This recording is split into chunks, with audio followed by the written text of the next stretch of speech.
Hey, what's up, ladies and gentlemen? Thank you guys so much for hanging out with me as we go ahead and take a look into Boy Meets World. This is season number 1, episode number 15, called The B Team of Life. So, in the previous episode, ladies and gentlemen, I thought was a pretty damn fantastic one, especially coming from the character Eric, where he was given the opportunity to go ahead and speak at Corey's school. Speak at Corey's class specifically, and pretty much give them the heads up of what high school is going to be like. And when he does go ahead and speak to them, he gives them a very sugar-coated type of version of what it's like to be in high school.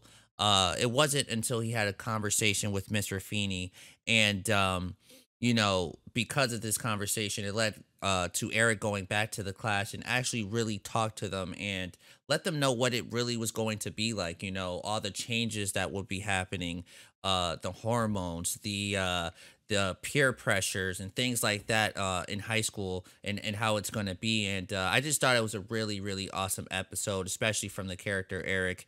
There was a bit of a moment where Topanga had a crush on him, and, Eric had to let her down nicely and be like, listen, Topanga, you're too young, okay? You're not quite there yet, but I'm explaining it terrible to you guys, but if you've seen the last episode with me, you guys know exactly what I'm talking about. Eric was phenomenal in that last episode. Anyways, going into this next episode, I read that it says the B team of life. So you guys ever hear the saying like A team is like the better team, then B team is like whatever, like the shitty, like the not so good players. So A team is the good players, B team's like good but not very good players. You know what I'm saying?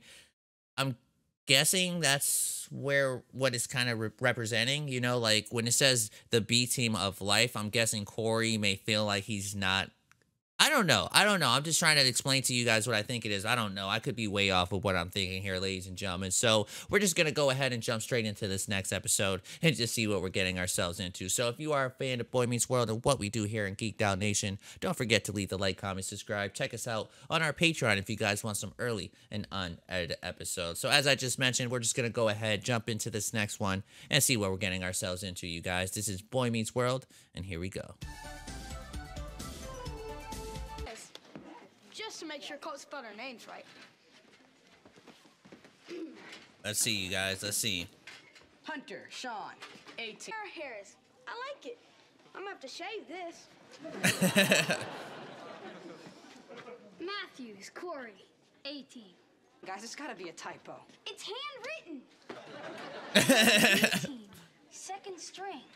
That's all right. Just jot me on the Empire State Building. No.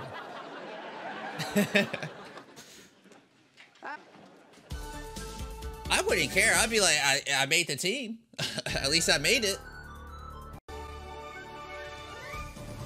I definitely would not be embarrassed with that. Imagine coming back saying you didn't make the team.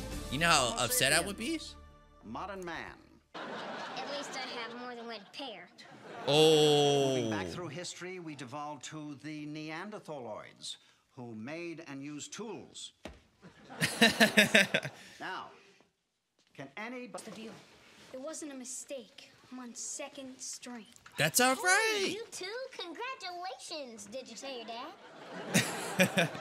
Nah, I happen to like my dad.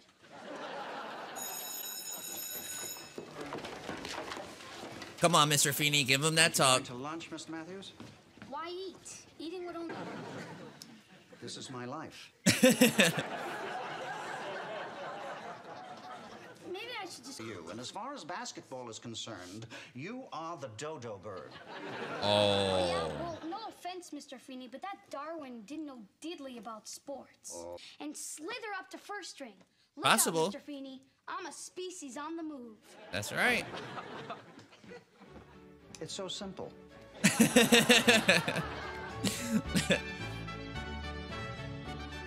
Makes me scum. Seniors with their cars and their muscles and their Burger King trainee hats. Eric, you're ignoring me. Yeah, well, whole world doesn't revolve around you, Core.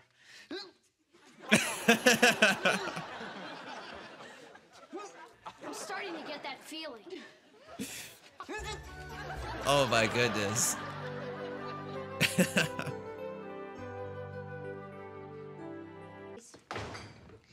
a princess. Yeah, and I had lunch with Elvis.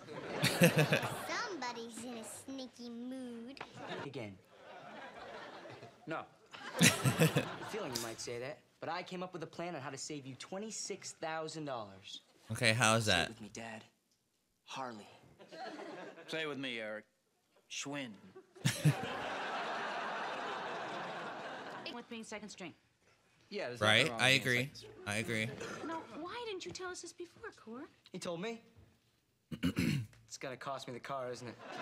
Probably, Why Eric. didn't you tell us? You're supposed to tell us what he says. That's why you sleep in the same room with him. You see, I'm trying to spill my guts out, and you guys are.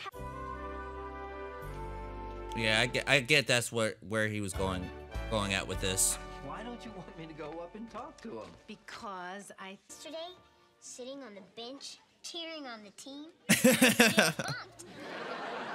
Minkus Abdul-Jabbar. We couldn't have been any closer to the action unless we actually played.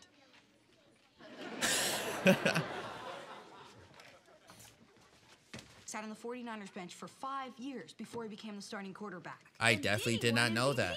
Man, Wow. This is good news. I knew you'd like it. Wow, I did these not are know like that major about Steve guys. Young. They all came back from the brink. They Doesn't go to the away games. Oh. Well, that kind of sucks. That's a pretty crappy rule. Because what if one of your starters get hurt? Anybody home?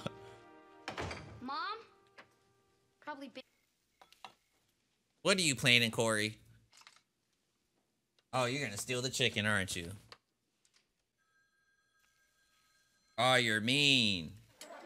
I'm sure if you would have asked Mr. Feeney, he would have probably gave you some. Corey, no! No, he's really gonna steal it? Don't do it. No! Hey, you dropped it. Me to a restaurant. You buried my dinner, remember? I'm sorry about your chicken. Try me for them. Terrible acting. Oh, have a big night tonight. 6 Really? points. Who'd Oh, have he thought got in. First stringers would foul out, and they'd need me to jump in. Yeah, maybe your coach learned to bring a couple second stringers along with him on the road to cover his butt, huh? I'm really proud of the way you. He won, but still. It's still, hey, you got in. Basketball. I'm talking about the way you handled things today. You come home to an empty house. Sleep. Only if there's nothing good on TV.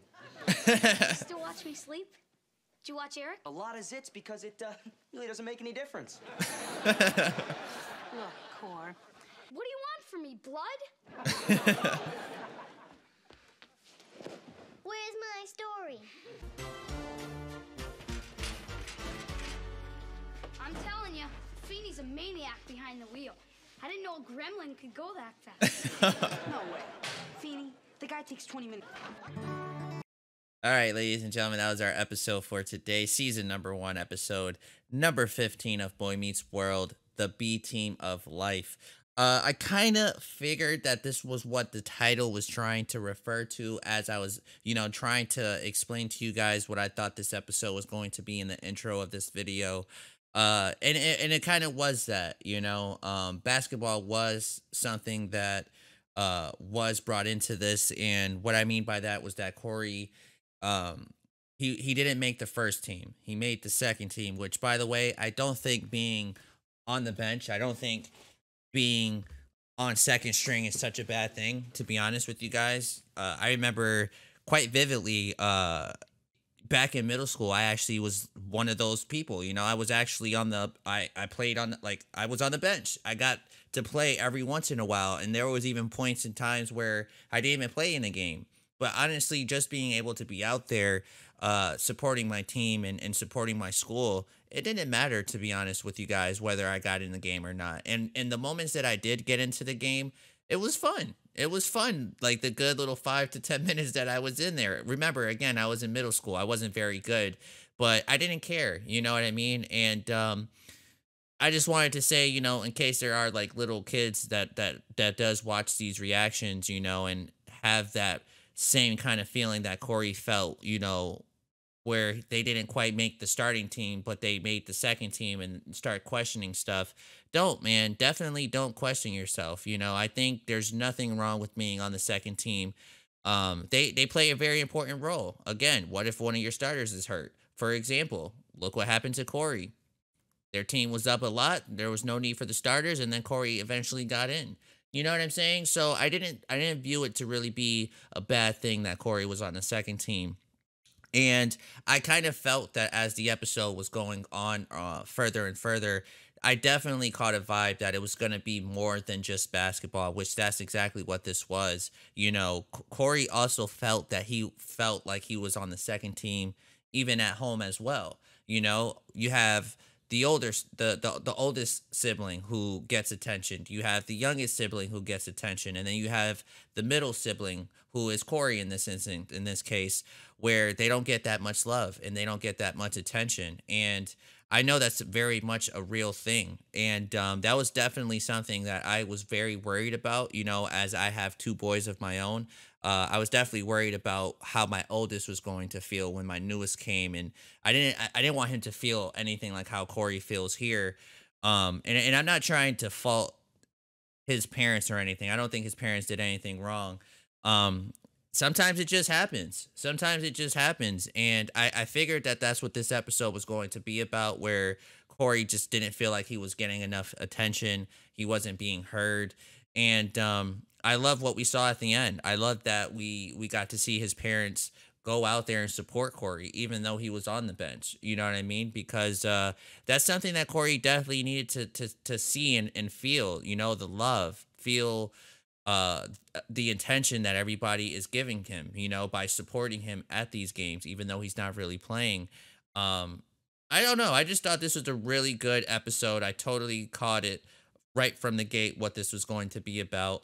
And, you know, being older and being to the point where I have kids, I really enjoy watching this show, even from the parents' perspective. So when we have very serious moments with Corey's parents or Mr. Feeney, I really like it because I could totally see what they're trying to put across to us, you know, like the message they're trying to send us viewers, you know, and hopefully I'm making sense what I said here, but if not, then I apologize. But I just really like this show. I really dig it, man. And this was definitely a really good episode in my opinion, and I love the story that they told in this one. So to me, fantastic episode. Nothing bad to say really about it, to be honest with you guys. And that's just about it. So feel free to comment down below if there's anything you guys would like to mention in the comment section. Let me know all about it, ladies and gentlemen, and let me know your thoughts about what you guys think in this episode. Anyways, thank you guys once again. I will see you on the next episode of Boy Meets World.